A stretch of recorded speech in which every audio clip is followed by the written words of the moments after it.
नमस्कार दोस्तों, मैं स्टूडेंट प्रोफेसर डॉक्टर अंतिमा आप सबका बहुत बहुत स्वागत करती हूँ आपके चैनल एचएन हिंदी में।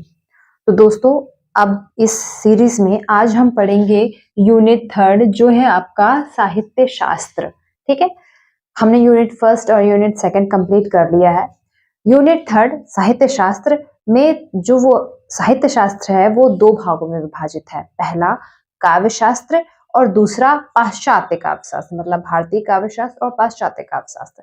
दोनों ही बहुत इंपॉर्टेंट है और एग्जाम में इनफैक्ट अब जो नए सिलेबस के अनुसार जो एग्जाम आ रहा है, नए पैटर्न में जो प्रश्न पूछे जा रहे हैं, उसमें इन दोनों से काफी अच्छे प्रश्न पूछे जा रहे हैं। तो आज के वीडियो में हम भारतीय काव्य शास्त्र के कॉन्सेप्ट को समझते हुए चलेंगे। सबसे पहले काव्य शास्त्र पढ़ना क्यों जरूरी है। देखो, दो चीजें, हम भारतीय काव्य या हिंदी साहित्य के काव्य के लिए दो काव्य शास्त्र के सिद्धांतों पे ज्यादातर निर्भर रहते हैं जब भी हमें आवश्यकता होती है। मतलब हिंदी साहित्य को जब भी आवश्यकता रही है तो वो जिन दो काव्य शास्त्रों पर निर्भर हुआ है वो है, पहला आपका भारतीय काव्य शास्त्र मतलब संस्कृत काव्य शास्त्र और दूसरा है पाश्चात्य काव्य शास्त्र। तो बिना इन दोनों की पढ़ाई के, बिना इन्हें समझे हम हिंदी साहित्य के काव्य को आसानी से या हिंदी साहित्य के साहित्य को आसानी से नहीं समझ सकते। तो उसी क्रम में हम पढ़ेंगे पहले आज भारतीय काव्य शास्त्र। तो इसका जो पहला आपका टॉपिक है वो है काव्य लक्षण। ठीक, काव्य लक्षण।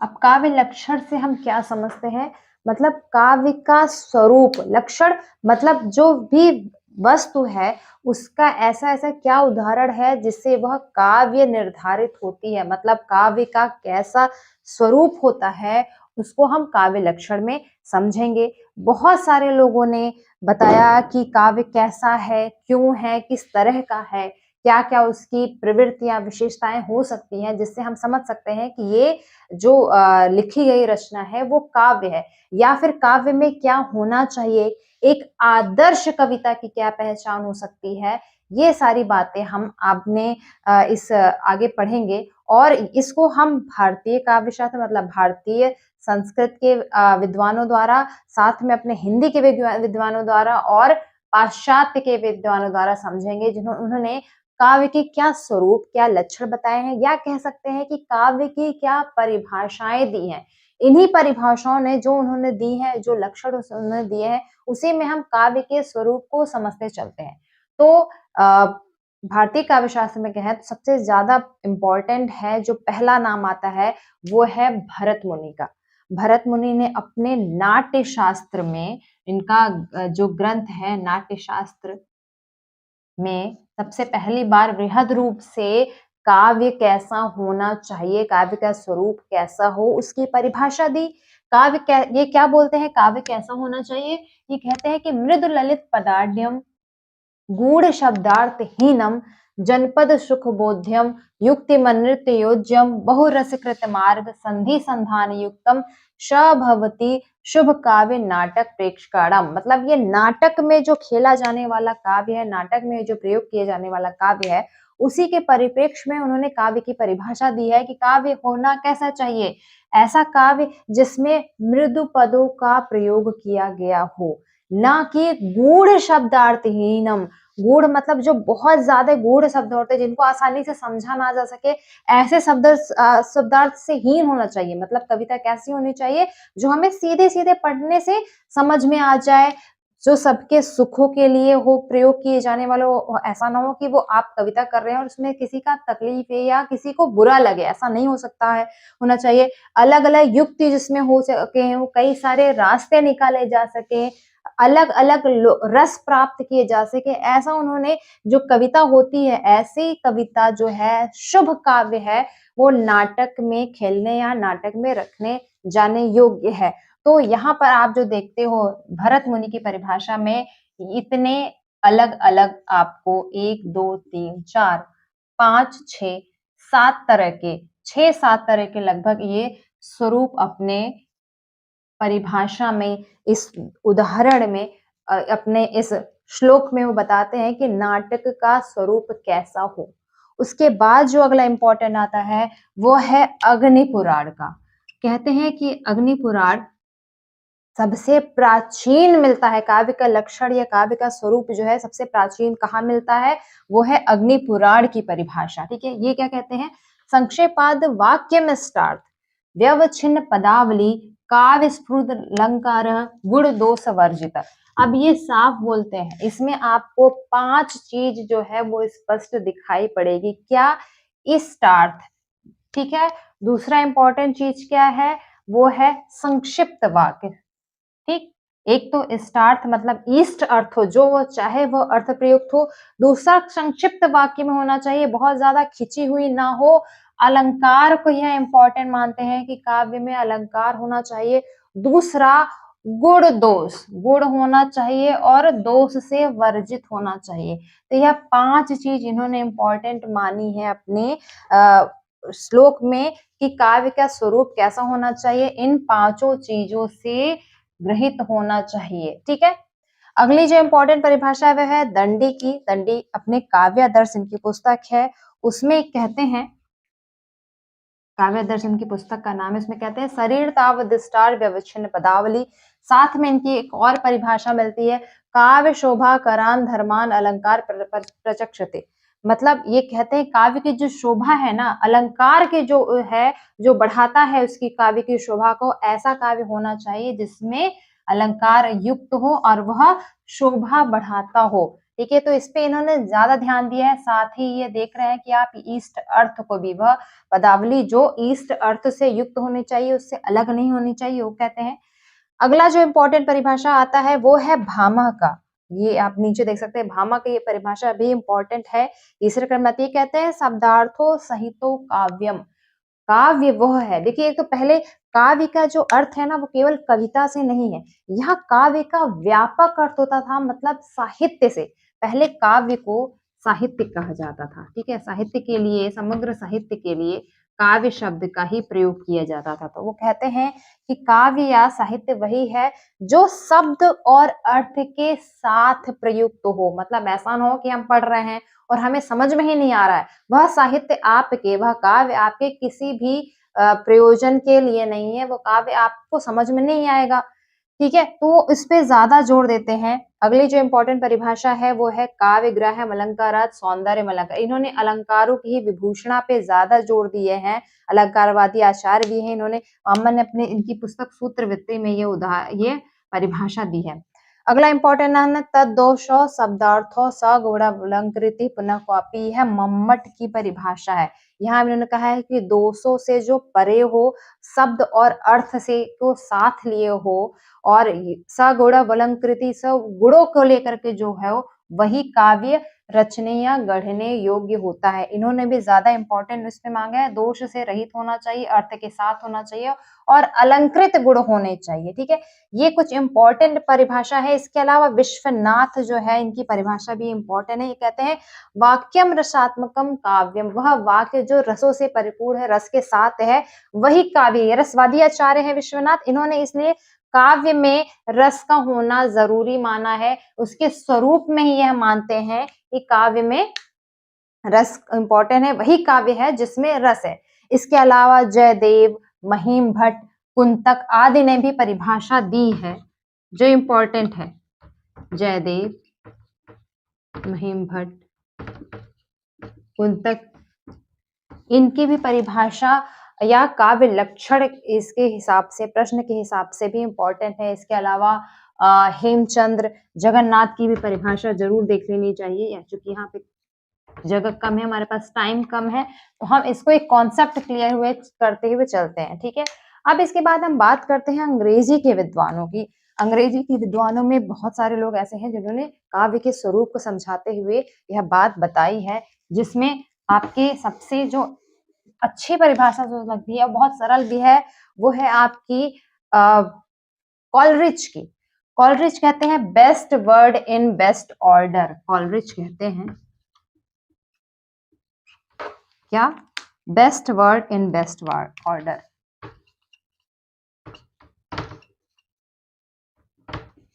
इन देयर बेस्ट ऑर्डर, मतलब सर्वोत्तम शब्द अपने सर्वोत्तम क्रम में जब आता है तो वह काव्य होता है, वही सबसे अच्छा काव्य है, या काव्य का लक्षण क्या है?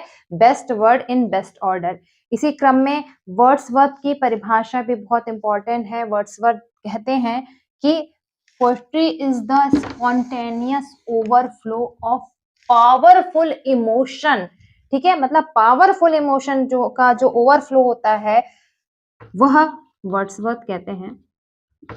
आप इसकी परिभाषा, ये सारी परिभाषाएं इंपॉर्टेंट है अपने सिलेबस के हिसाब से, इसको आप देखते हुए चलेंगे और यह सीधे सीधे आप प्रश्न पूछा जाता है। ठीक है, तो इनकी परिभाषा को भी आप अच्छे से याद कर लेंगे। ये कहते हैं कि poetry is the spontaneous overflow of powerful feelings. ठीक है, आगे इनकी परिभाषा लंबी है। It takes its origin from emotion recollect in tranquillity. मतलब शॉर्ट में अगर समझें तो कविता प्रबल मनोवेगों की अनुभूति है, जब मनोवेग हमारे अंदर से, प्रबल मनोवेगों की अनुभूति है। ठीक है, आपको कोड बना करके याद करना होगा कि जैसे क्या कोड है। आप जैसे आपने भरत के साथ मृदु ललित एक कोड बना दिया कि ये इनका है, ताकि आपको पहचानने में ज्यादा हेल्प मिल सके। आप थोड़ा ट्रिकी पढ़ाई पढ़ना होगा। जैसे वर्ड्सवर्थ के साथ प्रबल मनोवेग आ जाएगा तो आप तुरंत समझ जाएंगे वो किसकी परिभाषा है, वर्ड्सवर्थ की है। कॉलरिज बेस्ट वर्ड किसके हैं? कॉलरिज के हैं। ठीक है, ऐसे ही एक और परिभाषा इंपॉर्टेंट है, वो है मैथ्यू अर्नाल्ड की। वह कहते हैं कि poetry is at bottom a criticism of life. उन्होंने पोएट्री को जीवन की आलोचना बताया है। ठीक है, अर्नाल्ड कहते हैं कविता क्या है? जीवन की आलोचना है।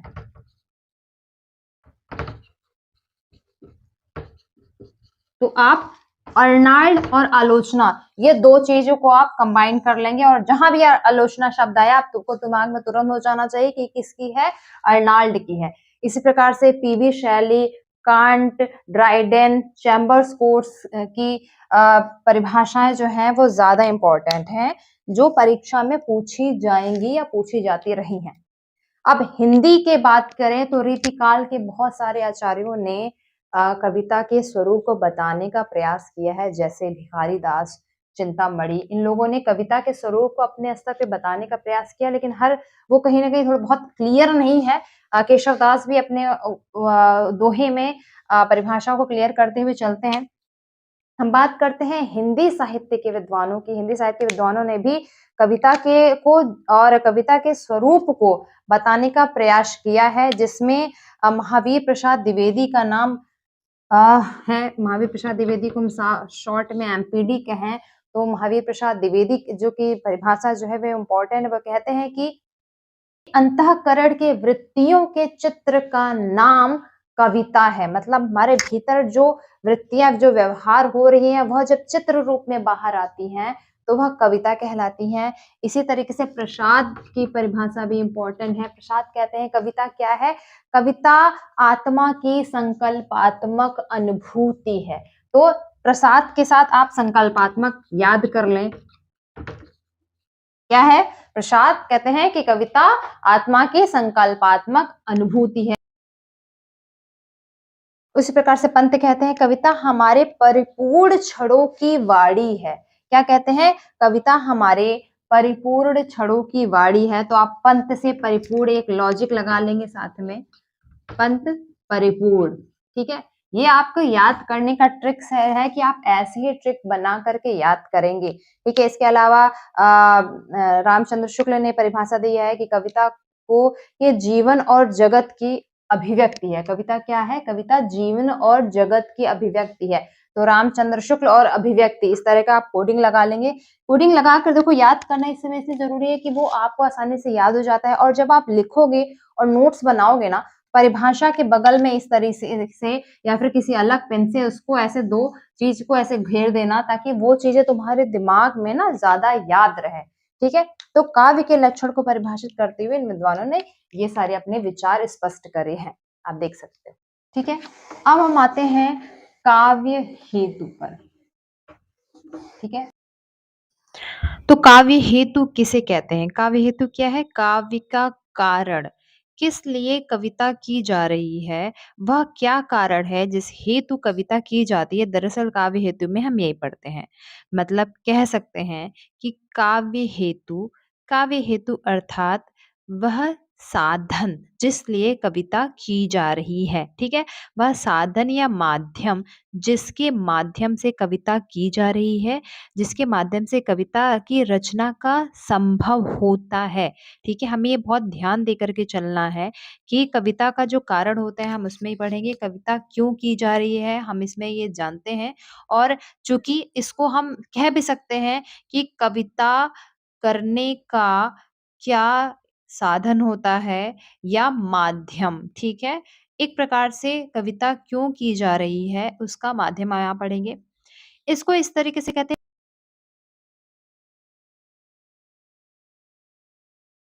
मतलब रचना करने का सामर्थ्य।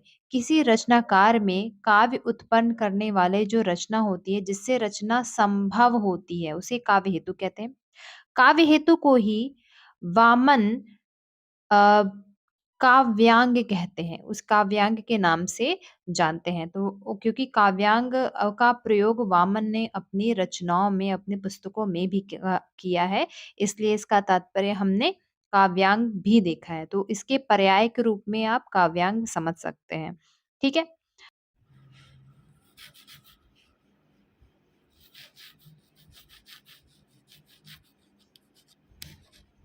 पहले अभी जान लीजिए कि किसी रचनाकार में काव्य उत्पन्न करने वाले सामर्थ्य या शक्ति को किसको सामर्थ्य या शक्ति को काव्य हेतु कहा जाता है। ये आपकी सिंपली एक परिभाषा हो गई। ठीक है।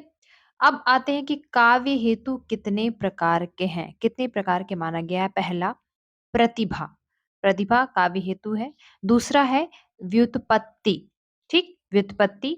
और तीसरा जो काव्य हेतु है वो है अभ्यास, अभ्यास। ये इसे भी कविता करने के लिए जरूरी माना गया है। और एक और काव्य हेतु है जिसका बहुत ज्यादा प्रयोग तो नहीं होता लेकिन मानते हैं विद्वान, वो है चौथा आपका समाधि। ठीक, यह भी काव्य हेतु है। हालांकि शुरुआत के तीन जो है वो ज्यादा इंपॉर्टेंट हैं, लेकिन बाद में समाधि को भी एक काव्य हेतु माना गया और बहुत से विद्वान इसको भी मानते हैं। पहले हम आते हैं प्रतिभा पर। ठीक है, प्रतिभा क्या है? प्रतिभा को बहुत सारे विद्वानों ने माना और सबसे इम्पोर्टेंट है कविता प्रतिभा को काव्य हेतु के लिए सभी विद्वानों ने पहले नंबर पे मांगा है। उसके बाद जो कविता करने का सामर्थ्य है, उसके बाद व्युत्पत्ति अभ्यास तो है, समाधि को बहुत कम मानते हैं लेकिन ज्यादातर विद्वानों ने प्रतिभा, व्युत्पत्ति और अभ्यास को ही माना है। ठीक है, अब हम पढ़ेंगे कि प्रतिभा क्या होती है दरअसल।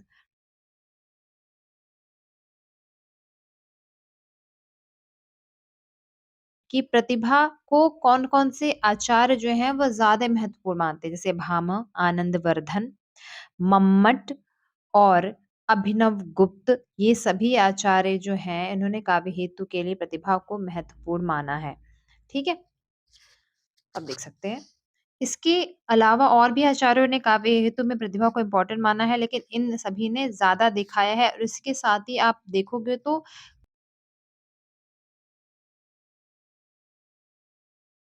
प्रतिभा को भट्टतौत ने प्रज्ञा नवोन्मेषशालिनी प्रतिभा भी कहा है। क्या कहा है? प्रज्ञा नवोन्मेषशालिनी प्रतिभा। ठीक, किसने कहा है ये? भट्टतौत ने, भट्टतौत ने, ठीक है, आपको दिख रहा होगा। अब इसी को अभिनव गुप्त प्रतिभा को ही एक और नाम से जानते हैं। वह कहते हैं कि अपूर्व वस्तु निर्माण प्रज्ञा। ठीक है, प्रतिभा क्या है? अपूर्व वस्तु निर्माण प्रज्ञा प्रतिभा। उन्होंने प्रतिभा को इन दो नामों से ज्यादा माना है और प्रतिभा को इसी सूत्र के माध्यम से उसकी व्याख्या करी है। एक है और एक बड़े कवि हैं जिन्होंने प्रतिभा को ज्यादा सराहा और उन्होंने बोला कि जो प्रतिभा क्या होती है दरअसल ये भीतर होती है और जन्मजात होती है। बहुत से विद्वानों ने ये भी माना। ठीक है, क्या है? जन्मजात है। और इसी प्रकार से भीतर हाँ, आप इसको समझ सकते हैं। आगे आएँ तो प्रतिभा को भी 2 भागों में डिवाइड किया है राजशेखर विद्वान हैं, संस्कृत के, उन्होंने प्रतिभा को 2 भागों में डिवाइड किया। कहते हैं कौन-सी होती है? एक होती है भावयित्री प्रतिभा, दूसरी होती है कार्ययित्री प्रतिभा, ठीक है? इन दोनों प्रतिभा के हिस्से में, प्रतिभा के अंग में ये दोनों इम्पोर्टेंट हैं। वो कहते हैं पहली जो भावयित्री प्रतिभा है, वह पाठकों के लिए होती है, जो पाठक के भीतर जो प्रतिभा होती है, वह भावित्री प्रतिभा होती है जिसके आधार पे पाठक जो है वो किसी भी रचना को समझता है। वही दूसरी प्रतिभा है कार्ययित्री प्रतिभा, यह कवि के अंदर होनी चाहिए। कवियों के अंदर जो प्रतिभा होती है वह कार्ययित्री प्रतिभा होती है, ठीक? ये तो हो गया प्रतिभा की। अब हम आते हैं व्युत्पत्ति पे। व्युत्पत्ति को भी बहुत से विद्वानों ने इम्पोर्टेंट माना है इसके बाद। व्युत्पत्ति को कहते हैं क्या? प्रगाढ़ पांडित्य। प्रगाढ़ पांडित्य माना है। इसके साथ ही पांडित्य, ठीक है? ये इसका एक और नाम है जो संस्कृत विद्वान यूज़ किए हैं। दूसरा नाम है बहुज्ञता। प्रगाढ़ पांडित्य और बहुज्ञता इसके अन्य नाम हैं। व्युत्पत्ति को इन अन्य नामों से भी सराहते हैं। एक संस्कृत के विद्वान हैं भामा, जिन्होंने कहा है कि रस, अलंकार, छंद सभी शास्त्रों का ज्ञान जिसको होता है, दरअसल वही व्युत्पत्ति है। भामा कहते हैं शास्त्रों के ज्ञान से युक्त जो विवेक है, ठीक? वही आपका व्युत्पत्ति है। तो यह परिभाषा भामह ने दी है। इसी के साथ मम्मट इसे निपुणता नाम से बोलते हैं। किस नाम से जानते हैं? उन्होंने व्युत्पत्ति को ही निपुणता कहा है। ठीक है, वो व्युत्पत्ति, लेकिन उन्होंने निपुणता के नाम से वो इसको बार-बार संबोधित करते हैं। ठीक, उन्होंने कहा कि शक्ति, निपुणता और अभ्यास। अब हम आते हैं अभ्यास पे। तो अभ्यास क्या है? दरअसल ये निरंतर किए जाने वाला प्रयत्न। पहले तो ये अर्जित की जाती है, ठीक? अर्जित की जा रही है और प्रयत्न से अर्जित की जाती है। मानव के प्रयत्न से ये अर्जित होती है और महत्वपूर्ण भी होती है। जितना हम प्रयास करेंगे उतना ही हमारे अंदर जो विद्या है वो और ज़्यादा निकलेगी। तो ये तो हो गया आपका प्रतिभा, व्युत्पत्ति और अभ्यास, ठीक? इसके अलावा एक और माना उन्होंने, वह थी समाधि। अभ्यास के अलावा उन्होंने विद्वानों ने, हालाँकि ये 3 को ज़्यादा ही महत्वपूर्ण माना है, प्रतिभा, व्युत्पत्ति, अभ्यास को सभी विद्वानों ने अधिक महत्वपूर्ण।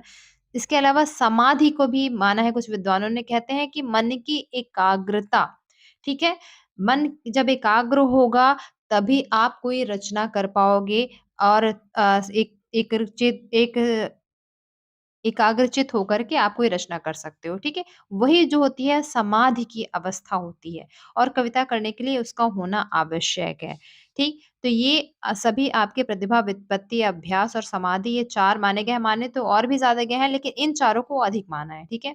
अब आते हैं हम अलग-अलग विद्वानों के हिसाब से किसने किसको कितना माना है।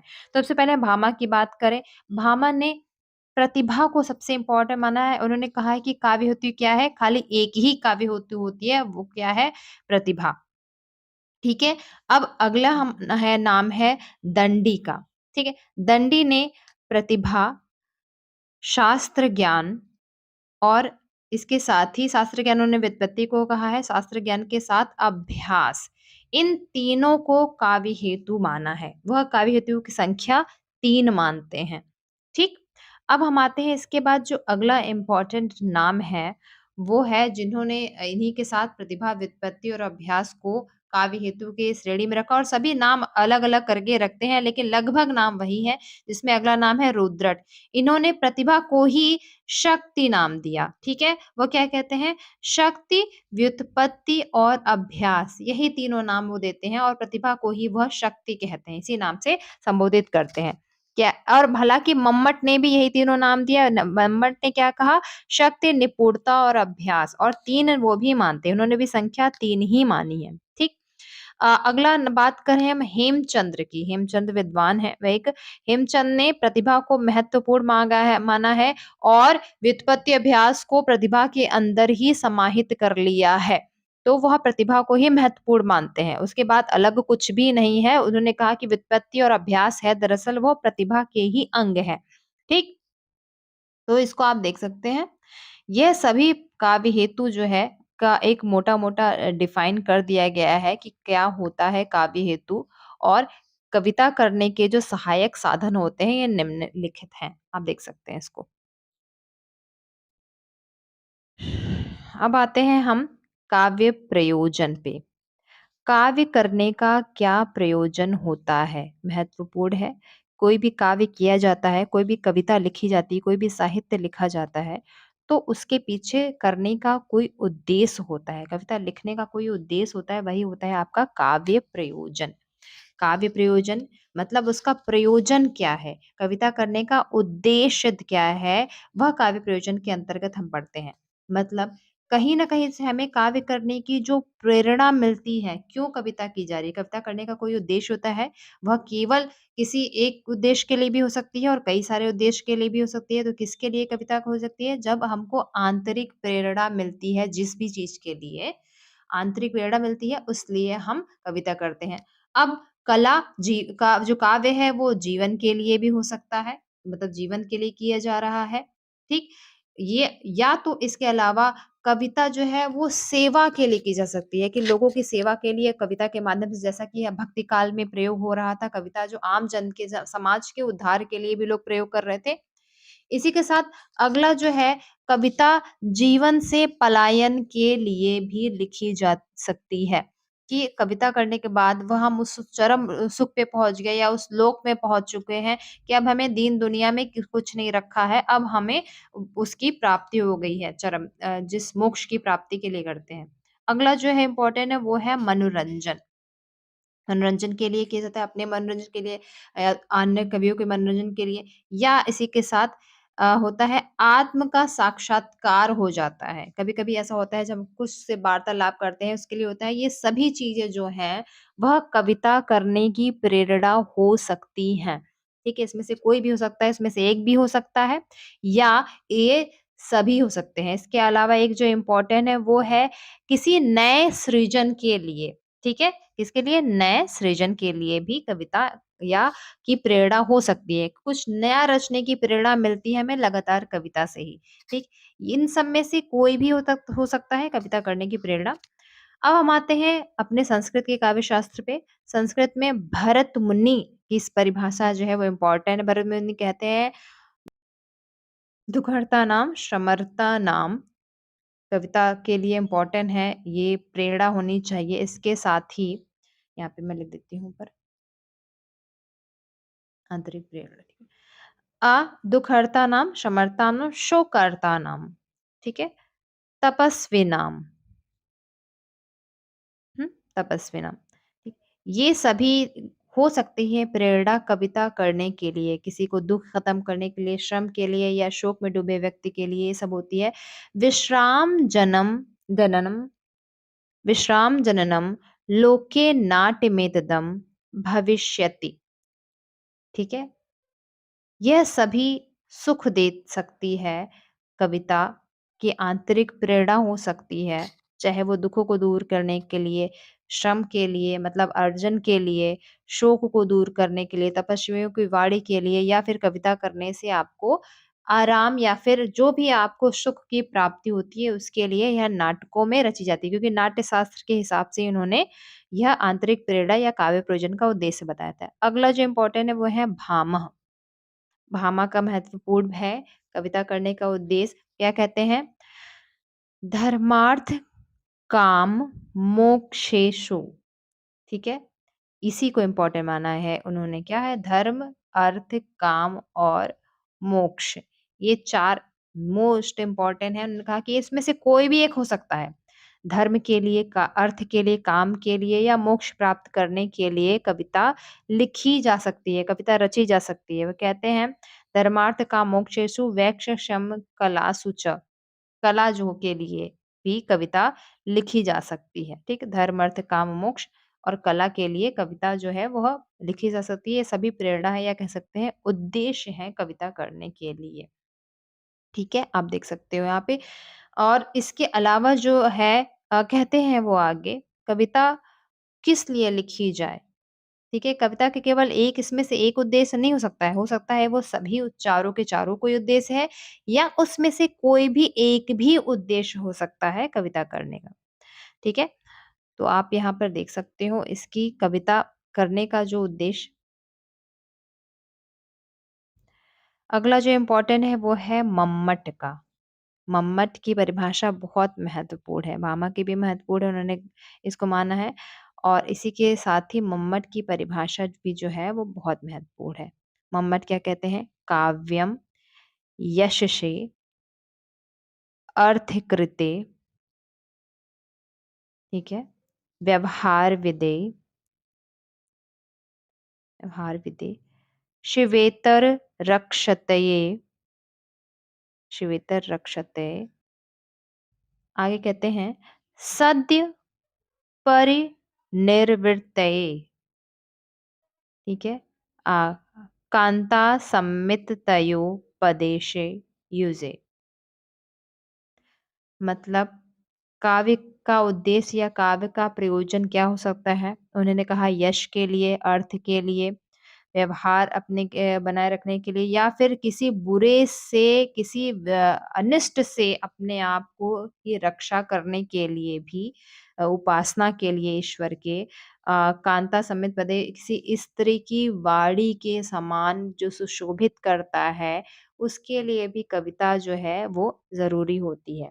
ठीक है, कविता क्या है? मतलब ये मोमेंट की परिभाषा इन सब में सबसे ज्यादा महत्वपूर्ण इसलिए भी होती है कि उन्होंने क्लियर करके अलग अलग दिया है और यह पूछा भी जाता है एग्जाम में। काव्य में एग्जाम में मोमेंट की सीधे सीधे परिभाषा उठा के पूछ दी जाती है या विकल्प दे दिया जाता है कि इसमें से कौन सा है जो काव्य का प्रयोजन मम्मट नहीं मानते हैं। तो इसको बकायदा आपको अंडरलाइन करके देखना है कि काव्य किस लिए होता है।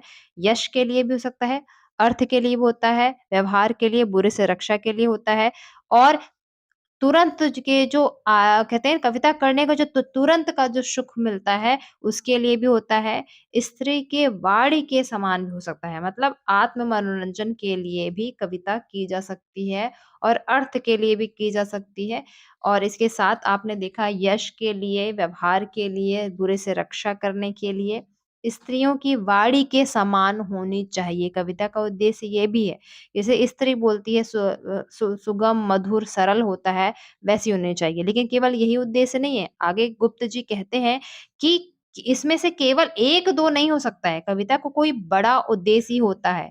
वो बोलते हैं कि मनोरंजन के लिए कविता करें या आत्म सुख के लिए कविता की जाए, यह कविता का जो उद्देश्य है ना, इसने उसको बहुत सीमित कर दिया, बहुत छोटा बना दिया है। दरअसल कविता का उद्देश्य या कविता रचने का जो फलक है ना, वो सच बड़ा होना चाहिए और समाज के बेहतरी के लिए उसका प्रयोग किया जाना चाहिए। ठीक है? तो गुप्त जी ने कहा कि काव्य की जो रचना है वह दरअसल अपने लिए ना होकर के दूसरों के लिए अधिक हो तो ज्यादा बेहतर होगा। वो कहते हैं कि केवल मनोरंजन न कवि का कर्म होना चाहिए, वो इन सब से अलग होकर के वो बोलते हैं। उन्होंने कहा कि काव्य जीवन के लिए इसमें से कोई भी एक भी हो सकता है, सब भी हो सकता है, लेकिन गुप्त जी ने इसको आम जनता के लिए ज्यादा हितार्थ माना। कविता का उद्देश्य, कविता का फलक बड़ा तभी होगा जब वह आम जनता के लिए लिखी जाएगी, जिसमें वो उन्होंने अपने ही पद में लिखा हुआ है, कविता को परिभाषित करते हुए उन्होंने कविता के उद्देश्य को लिखा है कि केवल मनोरंजन ना कवि का कर्म होना चाहिए, उसमें उचित उपदेश का मर्म होना चाहिए। ठीक है, तो ये रहा आपका काव्य प्रयोजन। ठीक है, अब हम इसके आगे पढ़ेंगे। काव्य के प्रमुख सिद्धांत क्या क्या है?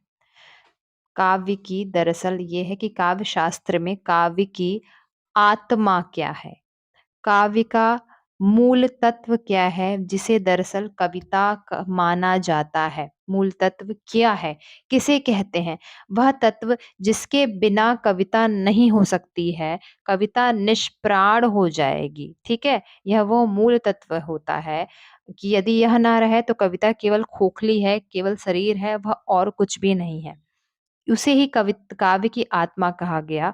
बहुत सारे संप्रदाय आए जिन्होंने काव्य की आत्मा के लिए अपने आपने मत को मंडित किया और दूसरे को खंडित किया। इसमें सबसे प्राचीन जो आता है वो आपका रस संप्रदाय है। रस संप्रदाय सबसे प्राचीन संप्रदाय है और इसने रस को काव्य की आत्मा बताया है, सबसे प्राचीन संप्रदाय है। ठीक, उसमें आते हैं आपके सबसे पहले भरत मुनि। इसके रस संप्रदाय के प्रवर्तक भी हैं भरत मुनि। वो कहते हैं कि काव्य का होना सबसे इम्पोर्टेंट है, ठीक है? भरत मुनि ने कहा, प्रवर्तक हैं इसके भरत मुनि।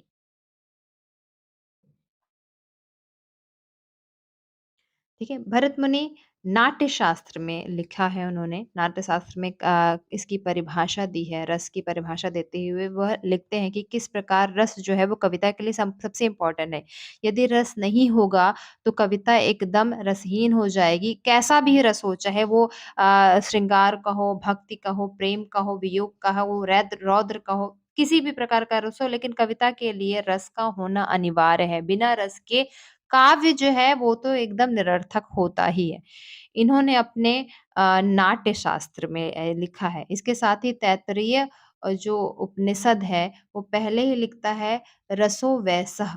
रसो वैसः मतलब ब्रह्मानंद, ब्रह्मानंद परम ब्रह्मानंद की प्राप्ति हो गई। ब्रह्मानंद सहोदर कहा जाता है। क्या कहते हैं इसको? ब्रह्मानंद सहोदर। ब्रह्मानंद के समान जो आनंद की प्राप्ति हो जाती है, ब्रह्म के समान जब आनंद की प्राप्त हो जाती है, रस वैसा ही है। रस कैसा है कि ब्रह्म के समान जिसमें आनंद की प्राप्ति हो वैसा ब्रह्म है, ठीक है? तो इसको भरत भरत मुनि ने अपने नाट्य शास्त्र में पहली बार परिभाषित किया। नाट्य शास्त्र के 6वें और 7वें अध्याय में वह इसकी परिभाषा देते हुए बताते हैं। ठीक है? वो कहते हैं कि नहीं रसादृते कश्चित प्रवर्तते, और रस कुछ नहीं है। उन्होंने बताया कि रस जो है वो काव्य के लिए सबसे महत्वपूर्ण है। ठीक? इन्होंने कहा नहीं रसादृते कश्चित प्रवर्तते।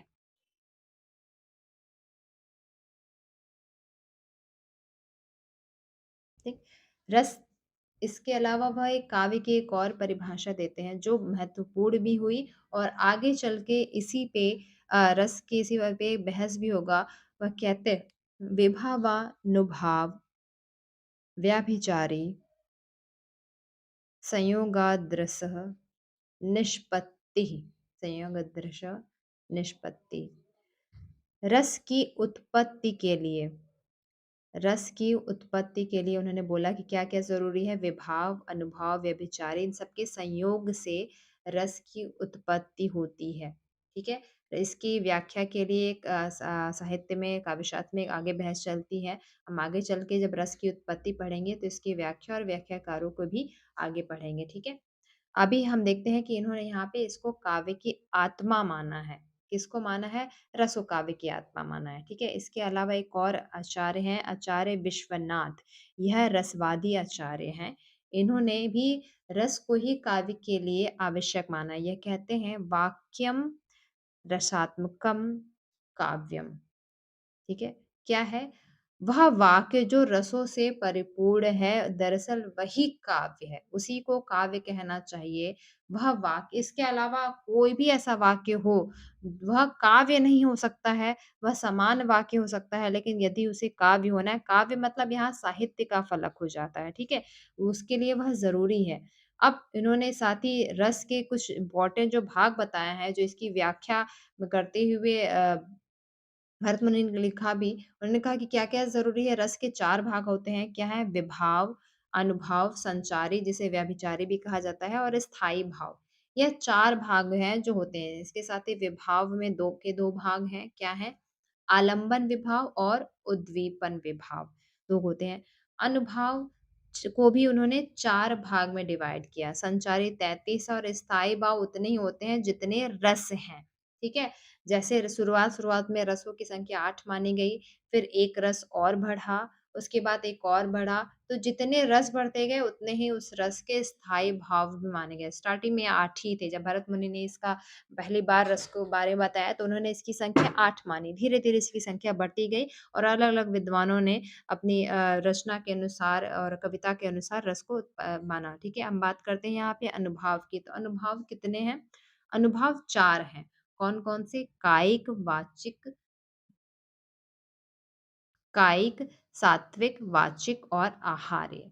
ये 4 प्रकार के हैं। अब इसमें भी सात्विक भी की संख्या उन्होंने अधिक माना। उन्होंने कहा सात्विक की संख्या भी 8 है। यह 8 कौन-कौन से हैं? इससे भी प्रश्न पूछा जाता है और ये महत्वपूर्ण है। कभी-कभी सीधे-सीधे उठा करके पूछ लेगा। यही नहीं, संचारी भाव जो 33 संचारी भाव हैं, उसमें से भी यह प्रश्न पूछ लेता है कि इसमें से कौन से संचारी भाव हैं, कौन नहीं है। तो आपको क्या करना है, केवल अनुभाव की ये जो 8 हैं, ये याद कर लेना है कि ये कौन-कौन से हैं। इसके अलावा जितने होंगे, वो सभी आपके संचारी भाव में गिन लिए जाएँगे। स्थायी भाव हटा दीजिए और आप हटा दीजिए इसके अनुभाव। तो सभी स्थायी भाव और 8 अनुभाव हटाने के बाद जितने भी भाव बचेंगे वो सब क्या कहलाएँगे, आपके स्थायी ये संचारी भाव, ठीक है? इसमें सबसे पहले आपका आ जाएगा, यहाँ आप देख सकते हैं बोर्ड में लिखने का थोड़ा-सा है, अगर दिख रहा हो तो। से स्तंभ, स्तंभ, स्वेद, रोमांच, स्वरभंग, कंप, वैवर्ण्य, अश्रु और प्रलय।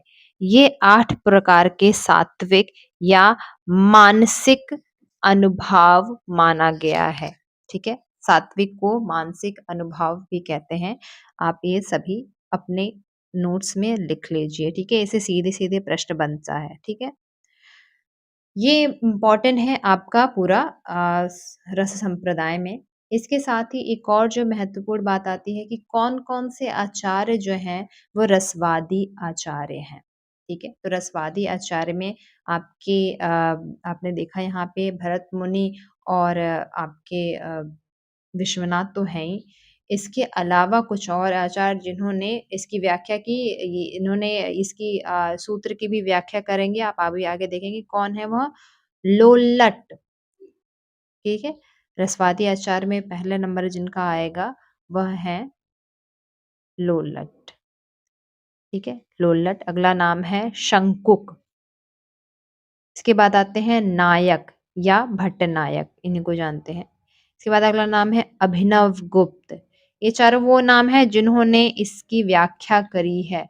रससूत्र की व्याख्याकार भी हैं ये लोग, जो रसवादी आचार्य हैं। इसके अलावा रुद्रभट्ट भी आचार्य है जिन्होंने, जो रसवादी आचार्य है, उन्होंने रस को ही काव्य की आत्मा माना है। रसवादी आचार्य में ये तो हो गए। कुछ ऐसे आचार्य हैं जिन्होंने इसका विरोध भी किया।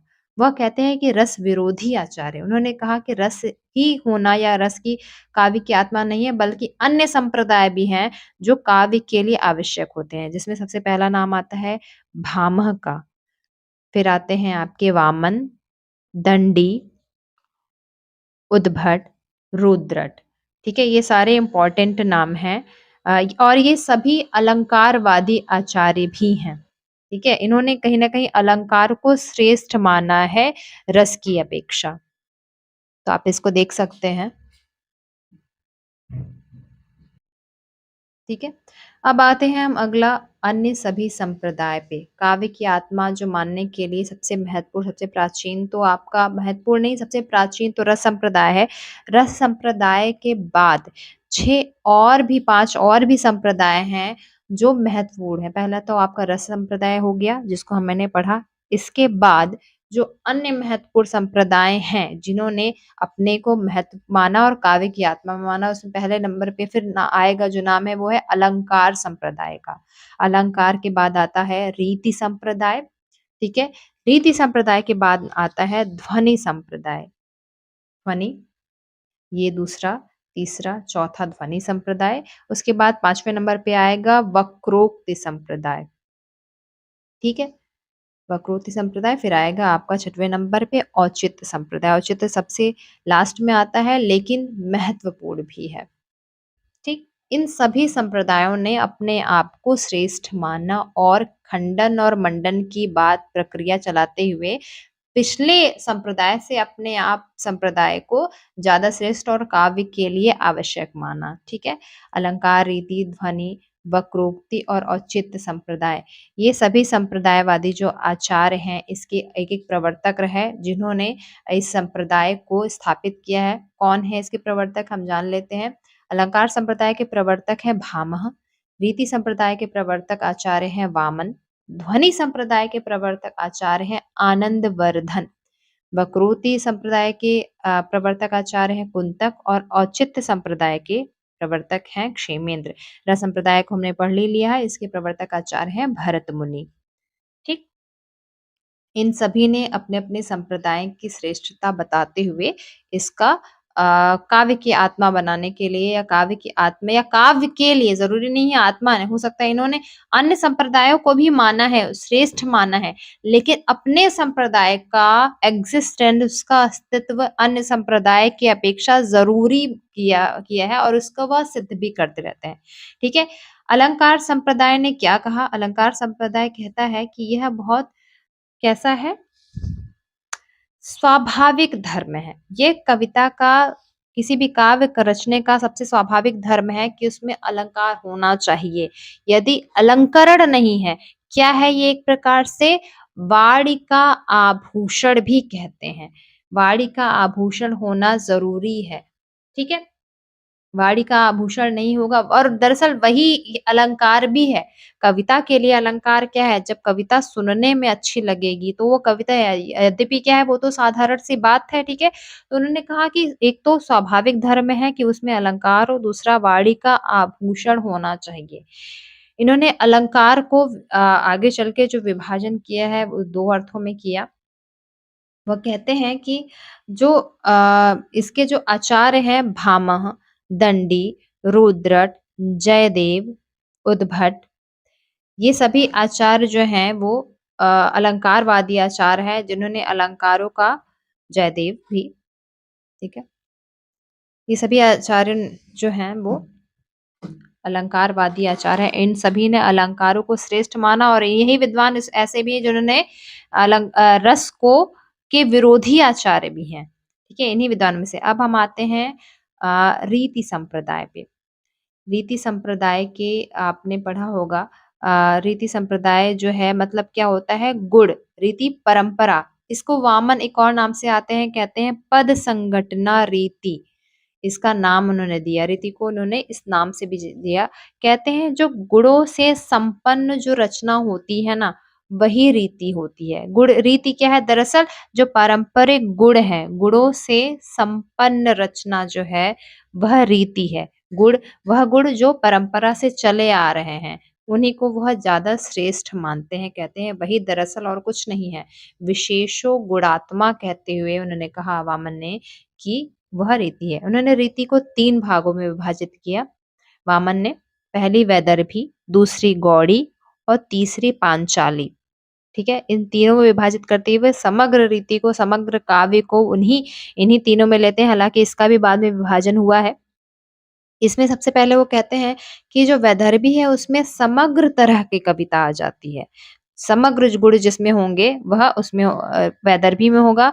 गौड़ी जिसमें ओज होगा, ठीक है, ओज पूर्ण काव्य जो होगा वो गौड़ी है। और पांचाली जिसमें माधुर्यता होगी, सरसता होगी, सुकुमारता होगी, वह ये। तो गौड़ी जिसमें ओज है और पांचाली जिसमें माधुर्य सरलता है। इसके अलावा जितने भी गुण आएंगे वो सभी आपके वैदर्भी में आएंगे। समग्र गुणों से जो होगा वह वैदर्भी में कविता में आएगा।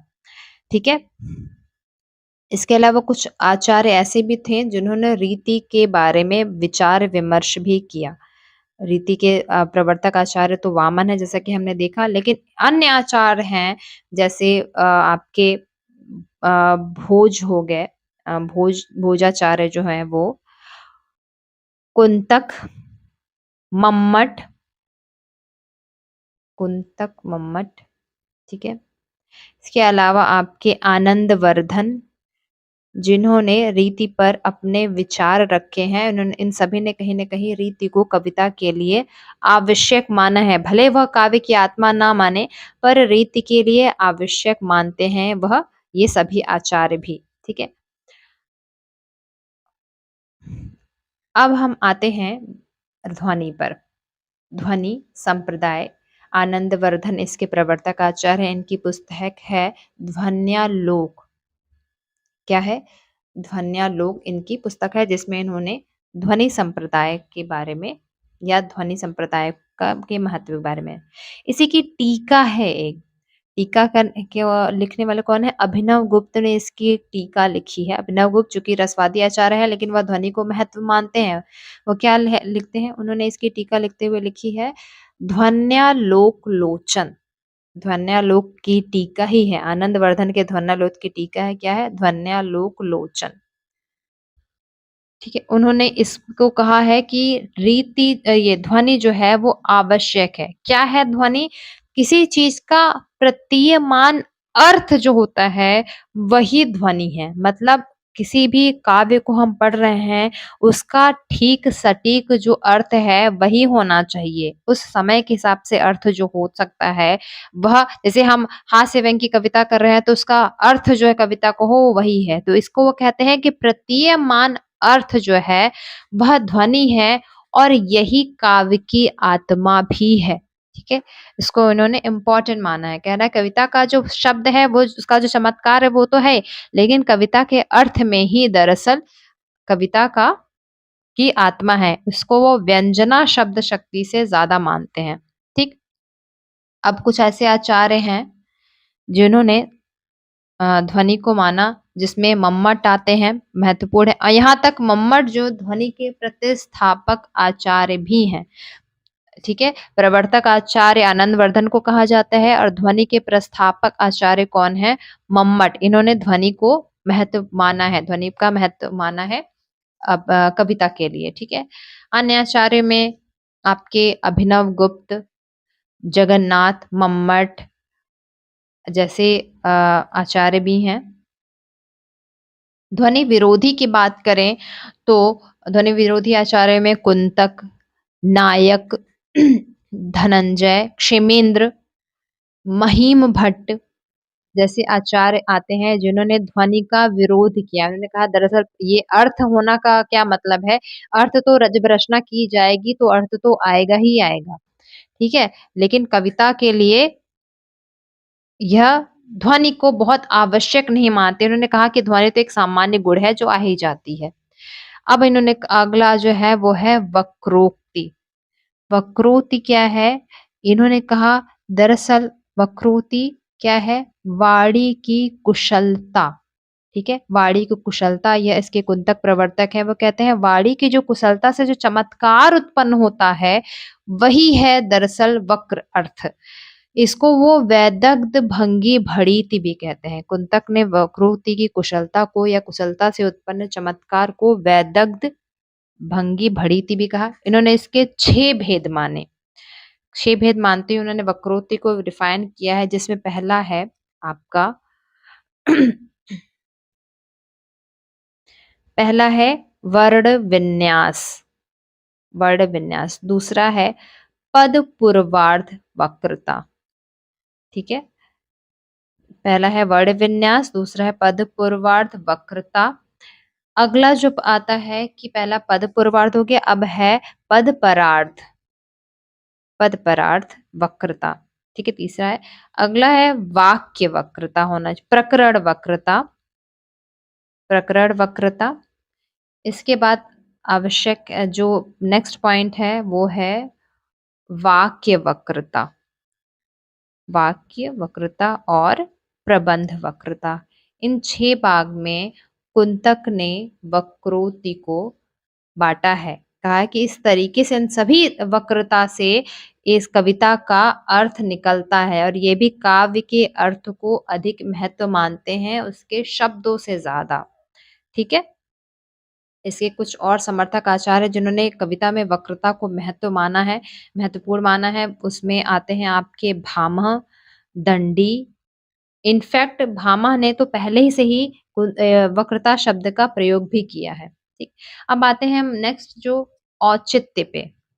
औचित्य संप्रदाय अपने आप में महत्वपूर्ण है। क्यों? क्योंकि ये कविता के उचित और अनुचित पे जोर देते हैं। कहते हैं रस, अलंकार, रीति, छंद, इन सब का या वक्रोक्ति, इन सब का कविता के आधार पर उचित प्रयोग है कि अनुचित प्रयोग है, इस बात पर निर्भर करता है कविता की सफलता। ठीक है, कविता मतलब अगर हम किसी युद्ध के प्रसंग की कविता कर रहे हैं और उसमें कोई हास्यास्पद बात आ जाएगी तो उस कविता का महत्व या मूल भाव या मूल अर्थ जो है वही खत्म हो जाता है। तो इन्होंने कहा कि सही जगह पे सही रस का, सही अलंकार का, सही रीति का प्रयोग हो रहा है, उचित रूप से है कि नहीं, यह आवश्यक होता है। तो शिवेंद्र इसके प्रवर्तक है, उन्होंने कविता के इस महत्व को बताया, तो आप इसे देख सकते हो, ठीक है,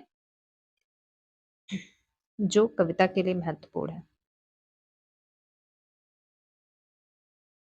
अब सबसे इम्पोर्टेंट जो आता है वो है रस और अलंकार। दो संप्रदाय अधिक इम्पोर्टेंट है, इन दोनों से प्रश्न आपके ज्यादा पूछा जाते हैं।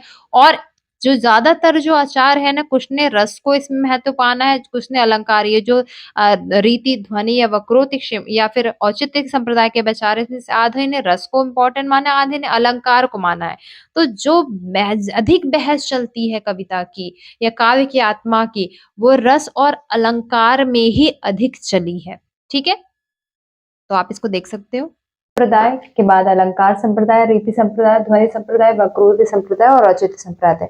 ये पूरे 6 संप्रदाय हैं जो काव्य शास्त्र में, जिन्होंने काव्य की आत्मा के लिए, क्या है काव्य की आत्मा, कौन सा मूल तत्व है काव्य की आत्मा का, उसके लिए आपस में इनका बहस और खंडन मंडन चलता रहा। तो आप इसे देख सकते हैं। अब हम पढ़ेंगे रस निष्पत्ति। जो अगला टॉपिक है आपकी यूजीसी का वो है रस निष्पत्ति का।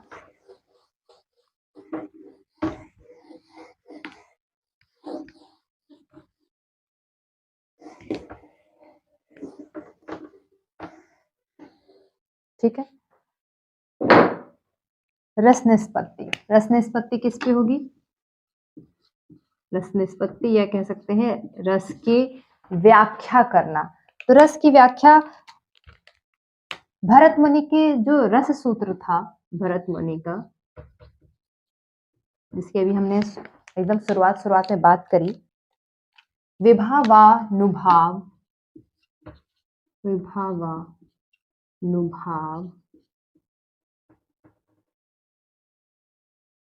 व्यभिचारी, संयोगा, रस निष्पत्ति। ठीक है, विभाव, अनुभव, व्यभिचारी आदि के संयोग से रस की निष्पत्ति होती है। अब रस की निष्पत्ति एक्चुअली में कहाँ होती है, किसमें होती है, इसको लेकर के भी एक अच्छी बहस चली है आपके काव्यशास्त्र में। इसके 4 मुख्य व्याख्याकार हुए, जिसमें सबसे पहले हैं आपके भट्ट लोलट। भट्ट लोलट, ठीक। दूसरे नंबर पे आएंगे शंकुक, भट्ट शंकुक। तीसरे नंबर पे हैं आपके भट्ट नायक। और चौथे नंबर पे हैं अभिनव गुप्त। इन सभी ने रस की निष्पत्ति कहाँ होगी, किसमें होती है, इसको लेकर के अच्छी खासी बहस चली, जिसमें सबसे पहले आपके यहाँ आते हैं भट्टनायक। इन्होंने, इन सभी ने अपना एक अलग अलग सिद्धांत दिया, जिसमें आपके भट्ट लोलट का सिद्धांत है उत्पत्तिवाद। उत्पत्तिवाद या इसी को उपचितवाद भी कहते हैं। शंकुक का सिद्धांत का नाम है अनुमितिवाद। अनुमितिवाद। नायक के सिद्धांत का नाम है, भट्ट नायक के सिद्धांत का नाम है भुक्तिवाद। और अभिनव गुप्त ने सिद्धांत दिया अपना अभिव्यक्तिवाद। ठीक, इन सभी ने अपने अपने हिसाब से रस की व्याख्या को परिभाषित करते हुए बताया कि एक्चुअली में रस की निष्पत्ति, रस की जो उत्पत्ति होती है वो कहाँ होती है, क्योंकि रस तो हमारे भीतर विद्यमान है। अचानक से किसी रचना को देखते हुए ही हमारे भीतर जो स्थायी भाव होता है वो जागृत हो जाता है और रस उत्पन्न हो जाता है। तो वो कहाँ होता है, कैसे होता है, इसके लिए इन्होंने ये इस सभी चारों सिद्धांत दिए और सभी किसी न किसी दर्शन से संबंधित थे। यह प्रश्न भी पूछता है, इसलिए आप इसके दर्शन को देखते चले कौन कौन से हैं। आपके भट्ट लोलट है मीमांसा दर्शन से, मीमांसा दर्शन से, ठीक है। शंकुक है न्याय दर्शन से प्रभावित, ठीक है। नायक है सांख्य दर्शन से, और अभिनव गुप्त हैं शैव दर्शन से प्रभावित है। ठीक है, ये प्रश्न अलग से पूछता है, इसलिए इसको आप ध्यान में देखते हुए चलेंगे। ठीक है, अब हम देखते हैं कि किसने किसमें रस माना। यदि एक आयोजन हो रहा है, कोई नाटक हो रहा है, तो रस की उत्पत्ति कहाँ हो रही है, किसमें हो रही है, इसी को लेकर के जो मेन बहस चल रही थी कि एक्चुअली में विभाव अनुभव व्यभिचारी के संयोग से जो रस निकलता है, वो रस की उत्पत्ति कहाँ पे होती है। तो ठीक है, जैसे कि एक नाटक चल रहा है, जिसमें रामायण के ऊपर कोई नाटक चल रहा है और उसको पाठक नाटक देख रहा है, यह दृश्य है। अब इसमें नाटक, इस पूरे संपूर्ण दृश्य में जो रस की उत्पत्ति कहाँ होगी, इसको कौन सा विद्वान जो है इनमें से कहाँ मानता है। आपके भट्ट लोलट ने कहा जो राम का जो पात्र है, जो राम है, उसमें रस की उत्पत्ति हो रही है। किसमें? राम में। राम के कैरेक्टर को देखने के बाद ही पाठक इतना आत्मविभोर हो जाता है कि उसके भीतर भक्ति, संयोग या क्या कहते हैं, रस की उत्पत्ति होती है। वही शंकु कहते हैं दरअसल राम में नहीं, वह नट जो राम का किरदार, राम के चरित्र को निभा रहा है, उसमें ही रस की निष्पत्ति, रस की उत्पत्ति होती है। नायक ने कहा दरअसल राम और नट में नहीं, उत्पत्ति होती है दर्शक के भीतर, जो दर्शक देख रहा है उसमें रस की उत्पत्ति होती है। किसने? जो दर्शक देख रहा है। ठीक है, ये अलग नाम मत रखते हैं। इसके बाद आते हैं अभिनव गुप्त। अभिनव गुप्त कहते हैं यह इसमें से किसी में भी नहीं, वह सहृदय, सहृदय कौन? जो उसी मन के साथ रचना को देखता है। देखने वाला दर्शक कोई भी हो सकता है, लेकिन जो उस भाव के साथ उस रचना को, उस नाटक को देख रहा है, उसके भीतर ही रस की उत्पत्ति हो सकती है। ये सभी बहस, इन सभी की बहस जो वो चली और सभी ने अपने अपने हिसाब से अपने मत को प्रतिस्थापित किया। कुछ प्रश्न जो इसमें अलग से ज्यादा पूछे जाते हैं वह ये कि किसने किसमें माना। जैसे शंकु किसमें से जो होते हैं, वो एक उदाहरण देते हैं चित्र तुरंग न्याय का। किसका? चित्र तुरंग न्याय का। ठीक है, चित्र तुरंग न्याय क्या कहता है? कहता है कि लिखे हुए चित्र से घोड़े का जो अनुमान ले लेना, एक चित्र बना हुआ है, लिखा हुआ है, और उसमें से घोड़े का अनुमान लेकर के जो होता है, सुख या रस प्राप्त होता है, वही दरअसल उसको वो उदाहरण के तौर पे उन्होंने ये बताया। तो पूछता है कि चित्र तुरंग न्याय किसका क्या कहते हैं विचारधारा है या किसका मत है। तो इन सब में से आप जानते हैं कि ये शंकु का मत है। अब आपके नायक किसके लिए भट्ट नायक फेमस है, प्रसिद्ध है, किस लिए? क्योंकि इन्होंने ही यहीं से साधारणीकरण का प्रतिपादन किया। भी हम आगे साधारणीकरण को भी पढ़ेंगे। यह भी रस में एक अच्छी बहस चलती है। ठीक है, साधारणीकरण मत का इन्होंने प्रतिपादन किया। सबसे पहले ऐसे विद्वान है जिन्होंने जो साधारणीकरण को लेके आए। साधारणीकरण क्या होता है हम अभी आगे पढ़ेंगे कि क्या होता है। ठीक है, ये सब जो है वो रस की व्याख्या के लिए कुछ इंपॉर्टेंट पॉइंट है, इसको आप देख सकते हैं।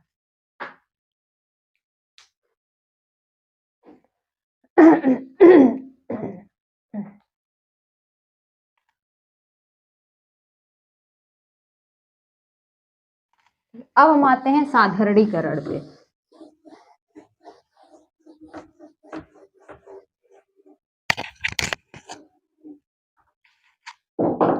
साधारणीकरण को हम सामान्यीकरण भी कह सकते हैं।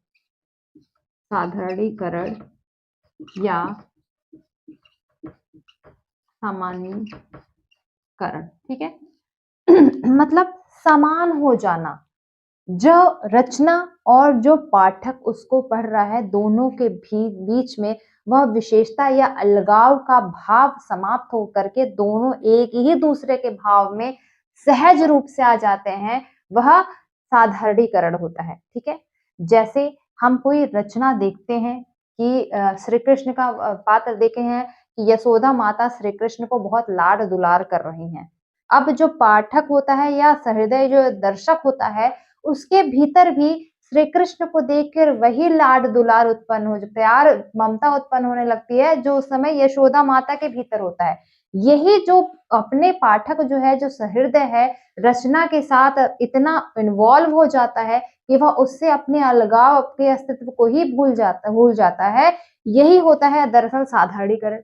साधारणीकरण का मत सबसे पहले कौन लेकर के आया था? भट्ट नायक। अभी हमने देखा भट्ट नायक सबसे पहले साधारणीकरण की बात शुरू करते हैं। इन्होंने क्या कहा? इन्होंने कहा दरअसल जो विभाव है ना, आलंबन विभाव और उद्दीपन विभाव जो है वो साधारणीकरण का माध्यम है। किसको माना इन्होंने? विभाव को। किसमें मानते हैं साधारणीकरण? विभाव में मानते हैं। इसके बाद इसी में आगे आते हैं अभिनव गुप्त। अभिनव गुप्त ये भी रस सूत्र के व्याख्याकार थे। इन्होंने किसमें माना? इन्होंने कहा दरअसल ये सहृदय में है। जो पाठक जो उसी भाव से देख रहा है रचना को, उसमें ही आ सकता है। जिसका इंटरेस्ट ही नहीं है, जो श्री कृष्ण को मानने वाला ही नहीं है, मत अनुयायी ही नहीं है, उसके भीतर वह ममता व लाड उत्पन्न नहीं होगी। उन्होंने कहा सहृदय होना उसके लिए आवश्यक है। इसी के क्रम में आते हैं विश्वनाथ। विश्वनाथ ये भी रसवादी आचार्य रहे हैं। इन्होंने भी विभाव आदि में भी माना। विश्वनाथ ये भी विभाव में ही मानते हैं। विभाव आदि में इन्होंने कहा कि अपने और पराये का मत खत्म हो जाता है। वहीं पे जो आपका साधारणीकरण या सामान्यीकरण होता है रचना और पाठक में। अब आते हैं इसी में अगले जो है वह रामचंद्र शुक्ल। रामचंद्र शुक्ल, इनको हम शॉर्ट में RCS भी कहते हैं। उन्होंने कहा कि दरअसल विभाव में तो है, लेकिन उन्होंने कहा कि आलंबन धर्म में ज्यादा है। आलंबन धर्म में इन्होंने स्पेशल माना। इन्होंने कहा कि सामान्यीकरण या साधारणीकरण दरअसल वो आलंबन धर्म में होता है, आलंबन धर्म के कारण ही होता है। ठीक है। अब इसके बाद इसमें जो और इम्पोर्टेंट है, अगला जो है वो नाम है वो है श्याम सुंदर दास। बाबू श्याम सुंदर दास नाम थे। इनको मैं SSD कह, शॉर्ट फॉर्म में हम इसको SSD लिखेंगे। कौन है ये? दरअसल बाबू श्याम सुंदर। इन्होंने कहा कि सहृदय की, यही इसी मत को आगे प्रतिपादित करते हैं कि सहृदय के चित्त में, सहृदय के चित्त में ही साधारणीकरण या सामान्यीकरण की प्रक्रिया जो है वो होती है उसी वजह से। ठीक है।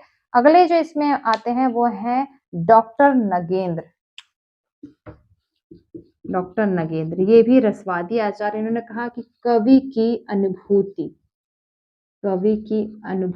होती है जो साधारणीकरण उत्पन्न करती है, क्योंकि कवि उस रचना को जितने ही अनुभव से पाठक के या सहृदय के सामने लाने का प्रयास करता है, वही सामान्यीकरण या साधारणीकरण का मूल कारण या मूल उसकी बात हो सकती है। ठीक है। तो इन कुछ विद्वानों ने साधारणीकरण या सामान्यीकरण को मुख्य इसी पे बहस करी थी। ठीक है, आप इसको देख सकते हैं। अगला जो इम्पोर्टेंट अब इसका टॉपिक है वो है शब्द शक्ति। शब्द शक्तियां इम्पोर्टेंट है। हिंदी, सामान्य हिंदी के लिए भी शब्द शक्ति इम्पोर्टेंट है और हमारे काव्य शास्त्र के लिए भी शब्द शक्ति इम्पोर्टेंट। शब्द शक्ति क्या है? शब्द के शब्दार्थ के संबंध की जो शक्ति होती है। ठीक है, क्या है?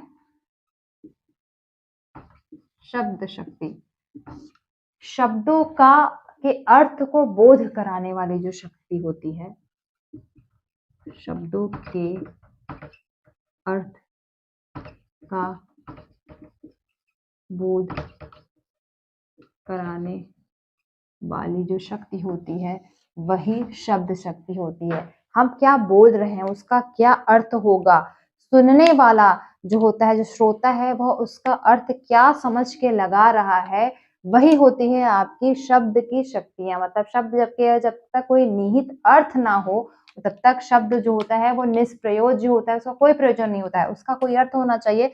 शब्द शक्ति के भेद की बात करें तो 3 मुख्य भेद माने गए इसके। पहला अभिधा, दूसरा लक्षणा, तीसरा व्यंजना। ठीक है, ये 3 शब्द शक्तियां काम करती हैं। इसको में पहला जो है अभिधा, मतलब जिसका सीधा सीधा अर्थ लिखिए, मैं जो कह रही हूँ उसको आप सीधे सीधे समझिए, मतलब वाच्यार्थ जो बोलता है, ठीक है, वही आप समझें।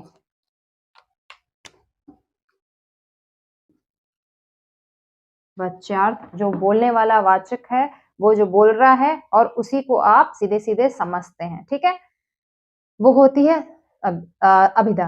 अब लक्षणा पे आए। लक्षणा जो होता है किसी बात को लक्षित करके ही कही जाती है, मतलब मैं जिस श्रोता से जो बात कहना चाह रही हूँ वह बात समझ जाए। जैसे कि यहाँ पे लक्ष्यार्थ होता है, लक्ष्यार्थ, जैसे कि कोई व्यक्ति, कोई बच्चा बहुत बेवकूफी वाला काम कर रहा हो, मुझे पता है मैंने उसको कितनी बार उसको समझा दिया, लेकिन फिर भी वह बच्चा वही काम बार बार कर रहा है, तो मैं उसको क्या कहना चाहूंगी कि वह मूर्ख है, ठीक है, यह कहना। बट मैं यह सीधे सीधे नहीं कह करके ये कह रही हूँ, मूर्ख का परिभाषा मैं कहीं और से उठा ले रही हूँ, उसका प्रतीक मैंने गधे को समझ लिया, तो जैसा गधा होता है उसी प्रकार से उसका आचरण मुझे लग रहा है, और मैंने उसको मूर्ख ना कह के कह दिया कि तुम गधे हो क्या, ठीक है, मतलब मैं उसको मूर्ख ही कहना चाहती हूँ, और वह उस आचरण से शायद समझ भी जाए, या फिर अन्य व्यक्ति जो देख रहा है वो समझ भी जाए कि मैं उसको मूर्ख कहना चाहती हूँ, लेकिन मैंने ये उसको सीधा सीधा ना कह करके अपनी बात को घुमा कर कहा,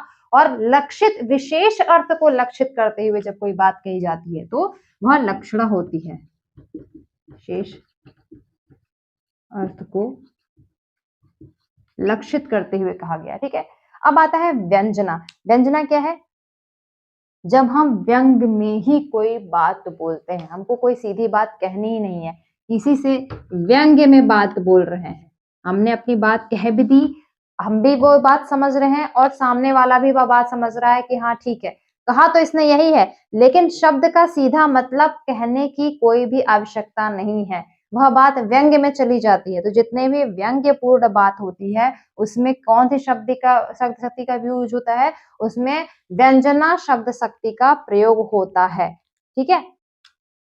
जैसे कि हम कहना हो कि एक सिंपल सा उदाहरण है कि तुम्हारा घर क्या गंगा में है, मुझे पता है कि उसका भी घर गंगा में नहीं है, सुनने वालों को भी पता है नहीं कि उसका घर गंगा में नहीं है, लेकिन चूंकि मैंने व्यंग्य में कहा है, क्योंकि उसके घर के अगल बगल पानी भरा हुआ है, इसलिए मैंने उसकी बात को वो व्यंग्य में बोल दिया। ऐसे व्यंग्यकार जितने भी आप देखोगे हिंदी साहित्य में बहुत सारे व्यंग्यकार हैं, वह इसी शब्द शक्ति के भी आधार पर अपनी बात कहते हैं, ठीक है। आप परसाई जी के बहुत सारे निबंध पढ़ सकते हो इस मामले में, कि वो यही सारे शब्द शक्तियां बहुत जरूरी होती हैं, ना केवल काव्य के लिए बल्कि गद्य के लिए भी शब्द शक्तियों का प्रयोग होता है, ठीक। इसके भी कई सारे भेद हैं जिसको हम अभी डिटेल में नहीं कर रहे हैं, हम फाउंडेशन समझने के लिए हमने बस इतना ही पढ़ा है, ठीक। इसके आगे जो है वो है काव्य गुण और काव्य दोष, ठीक है। अब आगे हम पढ़ेंगे काव्य गुण और काव्य दोष।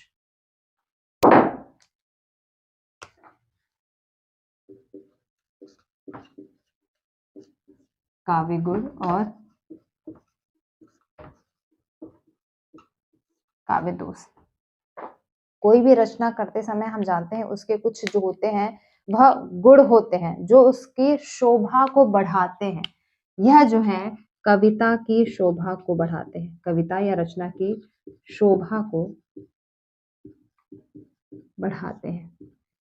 जस्ट इसके विपरीत जो काव्य दोष होते हैं वो कविता की शोभा को कम करते हैं, उसकी सामर्थ्य को और छीड़ करते हैं।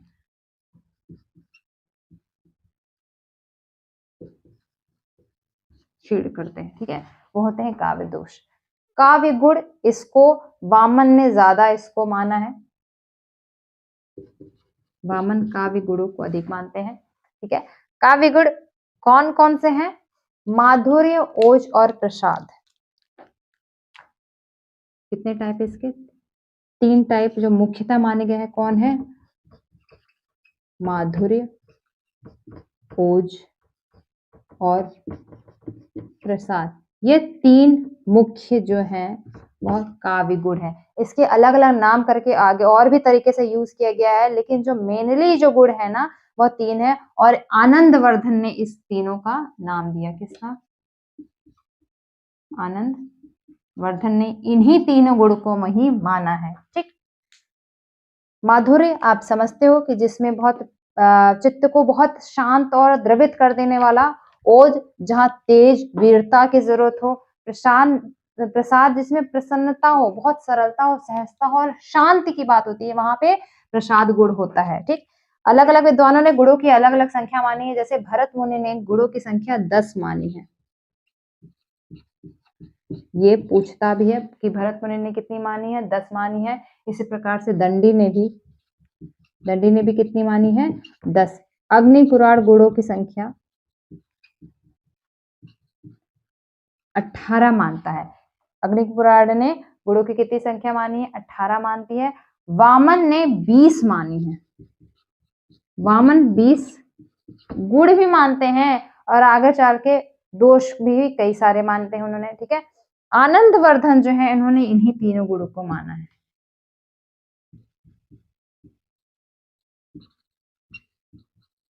इन्हीं तीन को गुण माना। ठीक है, अब हम आते हैं दोष के ऊपर।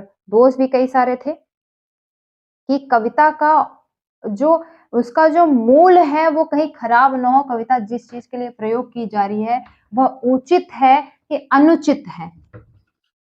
तो अनुचित जहां पर होता था वह ही काव्य दोष कहलाया है। जो कविता के लिए उचित नहीं है दरअसल वही काव्य दोष है। अब काव्य दोष में मोस्टली 3 प्रकार के माने, जैसे शब्द दोष, अर्थ दोष और रस दोष।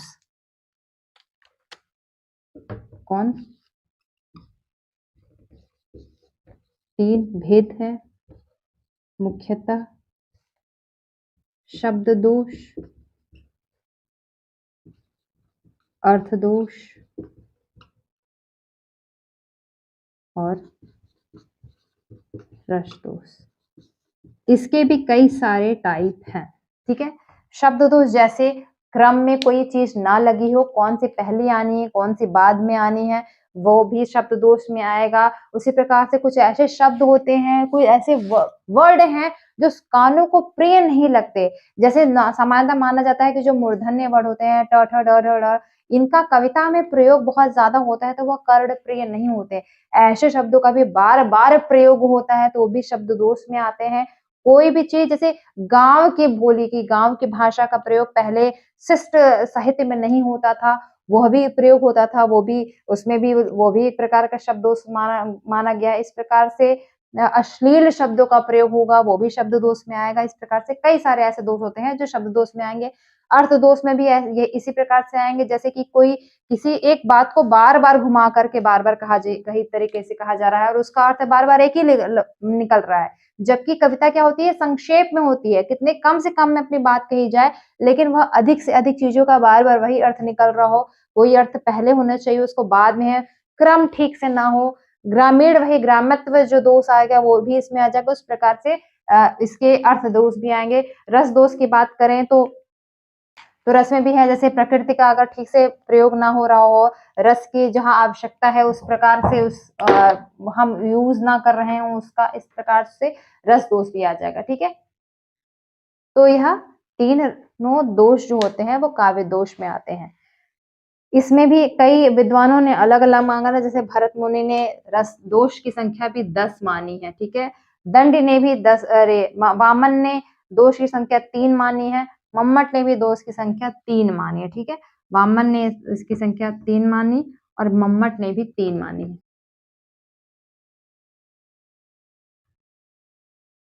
तो ये कुछ जो भारतीय काव्य शास्त्र है उसका कुछ मोटा मोटा फाउंडेशन हमने यहाँ पे क्रिएट किया है कि जो आपके यूनिट 3rd में है, जितने भी टॉपिक भारतीय काव्य शास्त्र है, हमने उसको समग्र रूप से एक क्लास में आपको एक फाउंडेशन मेकिंग का प्रयास किया है कि आपको प्रॉपर चीज समझ में आ जाए और आपको अब पुस्तक से पढ़ने में या मटेरियल से पढ़ने में वो सुविधा हो।